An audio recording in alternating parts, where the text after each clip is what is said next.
آژانسی ضد فساد رویخط نهادهایی که بیشتر فساد زدن اعلان کرد. طبق امور رسمی حکومت‌های محلی، کارمندان وزارت کارهای داخلی، شبکه‌های برقرسانی بیشتر به فساد دست زدند. شما با کدام از این نهادها روبرو شدین با فساد؟ من همه چینکو بیاین اگر مثال همه پولا نویسته میروند، ما همه پولا برده میسپاریم. برقرسانی و سوای تندرستی ممکن با فساد دست زده باشند، چون من خودم روبرو شدگیم این سوای تندرستی کتی و او پکا نمیرم امون 50 سوم 100 سوم نتی یگون کورتورا بود نمیکنن. با نظر من بسیارتر شبکه‌های برقی بسیارتر فساد زدن.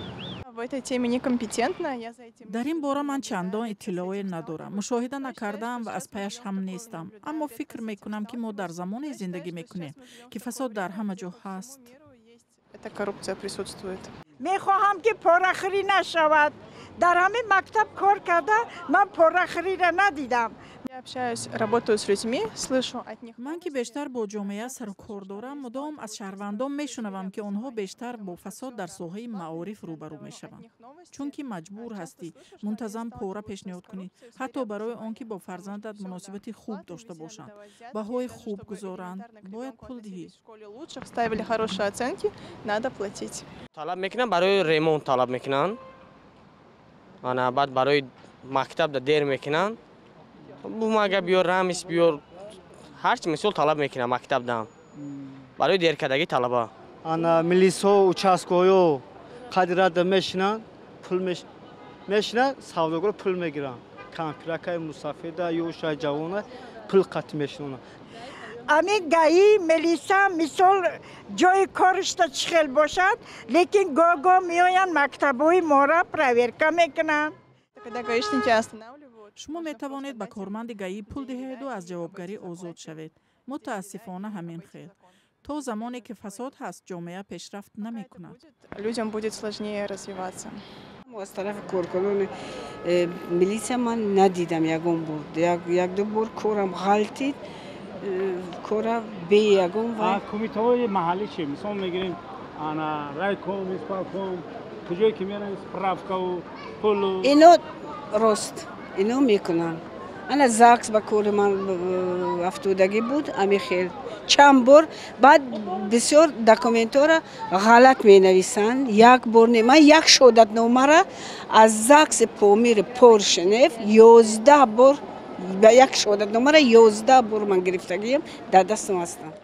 74 تا خانه وزارت کارهای داخلی کاپیتان لتینان استارش لتینان تو پارکونکش شخصی کار همش باسون. ولی که من اینترنت خانه کلان شدگیم در بعد 10,000 ضروب نمیرسه روسیگا. من رئیس نویه در 10,000 مفت بروار دادن نمیتونم. حکومت رفتم حکومت تینویه سینا میگوید که را اینترنت گاز را حکومت شهر، لیکن من یک عریضه رو که 100 تومان از کرد گفت، لیکن من نونی دهنم 496 تومان من نفقه میگیرم، این 496 تومان هیچ چیز. جامعه رو میبینیم زمین فروشی و وزارت که پول گیری زیاد با مبلغ کلان جامعه تو دکتر دام است. دکتر دام طلب میکنه مثال برای یه اپراسیون وای بیار ایرا بیار همش راست خوده. 10 ساله بچه که ماشین زده که 24,000 تومان در مابین 7 روز برنامه پول گرفته گرد. بعد گفتم مرد تا 7 روز زنده گفتم. بعد 7 روز 24,000 کند از شافیو و بعد 7 روز گفتن که بچه مرده گرد. گفتم